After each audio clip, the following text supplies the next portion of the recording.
To move the disallowance, Senator Hanson-Young. Thank you, Mr Acting Deputy President. Standing here today, obviously, to speak in favour of the motion that we've put forward for this disallowance. Of course, we've all seen the stories of Excuse me, order, Senator Hanson-Young. You must move the disallowance. Okay, first, thank you, Mr Acting Deputy President. I move the disallowance motion, standing in my name.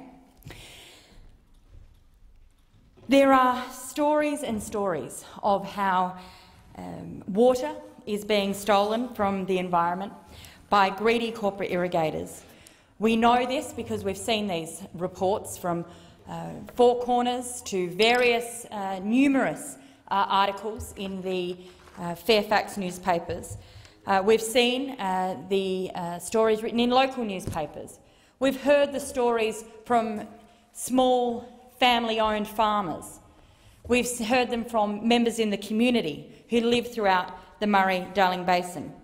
They are reports of corruption, reports of theft, undermining and downright sabotage of the Murray-Darling Basin Plan. The file of these reports, Mr Acting Deputy President, shows how appallingly the Murray-Darling Basin Plan has been managed and how it is being implemented. No longer can Canberra continue to turn a blind eye to what is going on in the Murray-Darling Basin. In 2012, when the Murray-Darling Basin Plan was enacted, it was promised that this would be the plan that ended the water wars across state borders. This would be the plan that ensured that the water that the river needs would be returned to the river, to the environment, to ensure that the Murray-Darling had a fighting chance of survival. What I have here, Mr Acting Deputy President, is a file of all of the various reports of how the Murray-Darling Basin Plan has been misused, reports of water theft, dodging of figures, lack of water meters, theft and undermining of the Murray-Darling Basin Plan. In this file, Mr Acting Deputy President, are stories of millions of litres of water that was meant for the environment that is now going to the big corporate irrigators. Embedded by their mates, and I'll say it here, Mr Acting Deputy President, their mates in the National Party. There are stories of water bureaucrats being pulled before ICAC in New South Wales for allegations of offering to share secret departmental files with irrigation lobbyists. There are stories of billions of spending achieving nothing at all, of senior water experts saying that this plan is not working and then losing their jobs because they dared to speak the truth. And in the background of all of these stories, Mr Acting Deputy President, is the sound of a dying river. What it takes to secure the river is more water, not less. This is what the expert consensus tells us. And yet we are here today to vote on whether we remove 605 billion litres from the river every year and pay $1.3 billion for the privilege. We're paying more than $1 billion to vote on a series. We are paying more than $1 billion to vote on a series of projects that have not been scrutinised because they don't have a business case to scrutinise. We don't know the details of these projects, as outlined in these amendments that this disallowance attempts to deal with. And apparently this place is about to vote for them anyway, because we've heard of the deal between the Labor Party and the Liberal Party. $1.3 billion is on the table for 37 projects that this Senate has no idea whether they are going to work and what the details of them are. This is because the Labor Party has backflipped and backslided into supporting the coalition government with a handshake in exchange for a cut. Labor has achieved nothing in your dirty deal with the Liberal Party. In exchange, the Labor Party has sold out everything. Of course, that's not what Labor thinks. Labor's very good at spinning for all they're worth. You do a good job over there. Labor's spin would have you think that they have secured the world and then some. Let's have a look at how much it costs to buy Labor's vote. Labor's environment spokesperson Tony Burke says Labor has won the following commitments from the government to vote against this disallowance moved by the Greens today. 1. An expression of interest to commence the recovery of 450 gigalitres of upwater environmental flows. 2. An assurance that 650 gigalitres of downwater will be delivered by linking the payments of supply measures with efficiency measures for environmental water. And 3.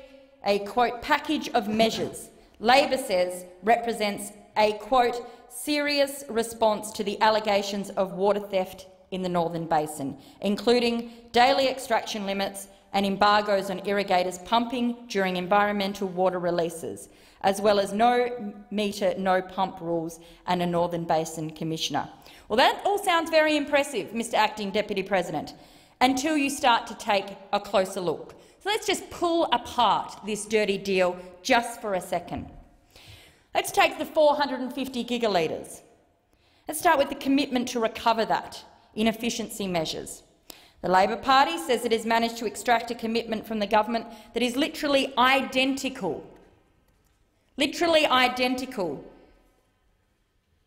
to what the government was already saying. So they got the government to repeat themselves.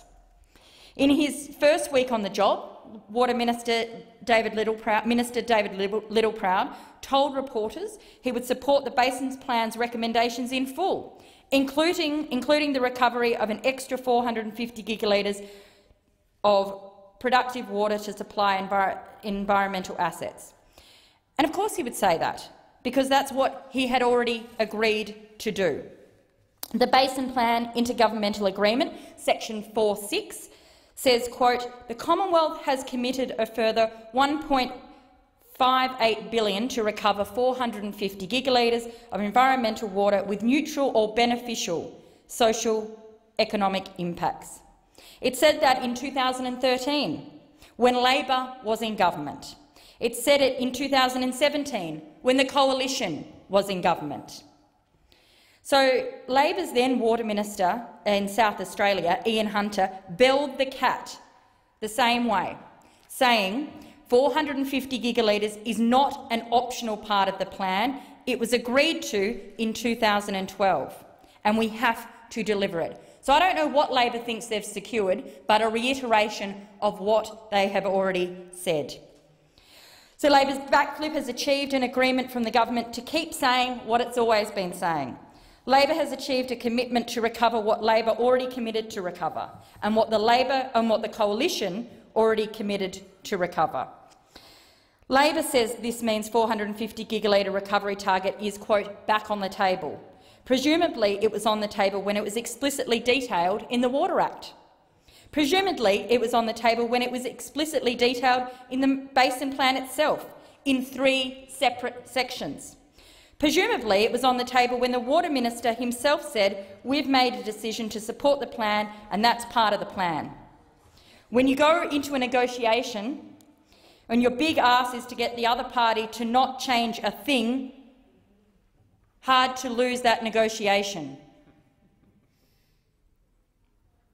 It achieves not a single drop of water. It achieves an expression of interest. That does not guarantee a single drop of water. There's no certainty that anything will eventuate other than a cut. That's all that's been achieved here, another cut. Let's talk about the second point of Labor's dirty deal with the government on this issue. Assurance. Assurance that Labor is so proud of. Labor's assurance to link the 605 gigalitres with the 450 gigalitres is literally just what the government, wait for it, had already said. In an opinion piece in January 2018, Water Minister David Littleproud said, quote, the 450 gigalitres for the river and the 650 gigalitres for irrigators are tied together. In February 2018, he said the same thing, telling one reporter, quote, "All players must understand that 605 gigalitres of downwater and the 450 gigalitres of upwater are tied together." You'd be forgiven for thinking that Labor has been scouring the Water Minister's media transcripts for things to demand in their negotiations, because Labor has sold its soul and they've sold out the river, and you've sold out South Australia. Their greatest hits for this negotiation is the Water Minister's own media lines. And what's worse is that this, quote, assurance is worth literally nothing. Labor says this government can't be trusted to keep its words. They say that when it comes to schools, they say it when it comes to hospitals, they say it when it comes to Medicare, they say it when it comes to the ABC, they say it when it comes to pensions. But when it comes to water, all of a sudden the Labor Party is satisfied to take the government's promises at face value. Give me a break, Mr Acting Deputy President. And this really begs the question. If all it takes for the Labor Party is to trust the word of the Turnbull government on water and what the Water Minister says he'll do, why did they bother negotiating at all? After all, Labor's demands were to just get Minister Littleproud to reiterate what he had already said. And if you can trust the Turnbull government to do what they've said they'll already do, then the Labor Party really has achieved nothing at all. And that's what this comes down to. If you're content to believe that the Turnbull government will do what they say they'll do, then Labor didn't secure any new commitments. If you don't think that you can trust the Turnbull government at its word, then the Labor Party has simply secured nothing. They've secured nothing. The trust us, she'll be right, mate, doesn't cut it, Mr Acting Deputy President. And this government has proven when it comes to water, when it comes to the environment, when it comes to the health of the Murray River and the Coorong in South Australia, the Turnbull government's word is rubbish. It cannot be trusted. Let's talk quickly about the third point that Labor has apparently negotiated in order to sell out South Australia, the River Murray and the Coorong at the lower end of the system and the Murray mouth. That third element, of course, is in relation to compliance measures. Labor has crowed about how it's achieved new compliance measures. Let's have a look at them. The key plank to the Basin Plan reform is to put a cap on the level of extraction. If there's no compliance, there is no cap. With no cap, there is no reform. That's why compliance has been at the centre of the plan since its inception. It's so important that compliance measures are strong and penalties are enforced. So let's look at what Labor actually achieved. It says it's achieved a commitment to introduce a new rule: no meter, no pump, in the Northern Basin. The New South Wales government announced it was already doing this in December 2017. It says it's achieved a commitment to daily extraction limits. Well, this was also already achieved and flagged by the New South Wales government in February 2018, another reiteration of the minister's press releases. It says it's achieved a commitment to have embargoes on irrigation pumping during the release of environmental water flows. Well, Mr Acting Deputy President, this was already put in place by the New South Wales government in April this year. In fact, the only thing that is new is the Northern Basin Commissioner, and it is also the only idea that was not mentioned anywhere in the Murray-Darling Basin Review into water compliance. They didn't think a commissioner was going to cut it either, Mr Acting Deputy President. So everything Labor went in asking for is what we already had. And as for the one new thing, well, nobody liked the idea anyway. So let's bring us back to why we're here today and the vote that we're going to be having. Labor says it's extracted a series of commitments from the government, but in fact Labor has achieved nothing. And in exchange, it's agreed to throw $1.5 billion at a series of projects that have no experience of scrutiny. No one's seen the details. Either the government has them or they don't. And if they have them, why are they hiding them? If you don't have them, why on earth is the government asking the Senate to sign off on $1.5 billion with a trust us attitude? The business cases for these projects that form the basis of an amendment have not been finalised. They have not been made available to the public or to the senators who today, as we will vote on this amendment. The Murray-Darling Basin Authority are now saying that is because the business cases have not been finalised. So even the Murray-Darling Basin Authority doesn't know what the final cases will look like. What this means is there's not a single senator in this place today, Mr Acting Deputy President, who will vote on this disallowance knowing what they're voting for. Not one person in this room will know what they are actually voting for. Let's reflect on that, Mr Acting Deputy President. We are voting to spend more than $1 billion with no underlying information about what we're buying. This is from the party that prides itself on economic management. And this is from the Labor Party, who says it values transparency and accountability. Not a single person in this room knows which projects will deliver what outcomes. Not a single person in the country knows. And what we're doing is voting to spend $1.3 billion of taxpayers' money on a hope that we'll get something in return for it in 6 years from now. But what are we giving away as we do this? We're voting for the money to start flowing when the water won't be.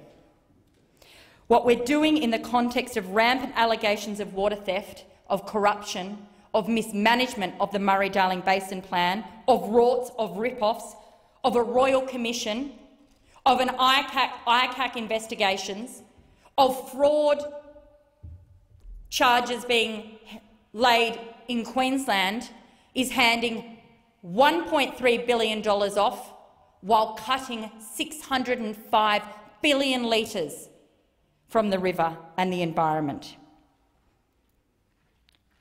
I'm a very proud South Australian, Mr Acting Deputy President, and last week I was down at the mouth of the Coorong, and the Murray mouth and down at the Coorong, and it is sick. It needs a drink. The whole point of the Murray-Darling Basin Plan was that this place promised that it would give the environment back its fair share, so that all the communities that rely on a healthy Murray-Darling Basin had access to it, so that all communities who rely on the Murray-Darling Basin for their livelihood knew it would be there for generations to come. There was a minimum amount of water that was promised to be given to the environment. It was even less than the scientists said would be needed.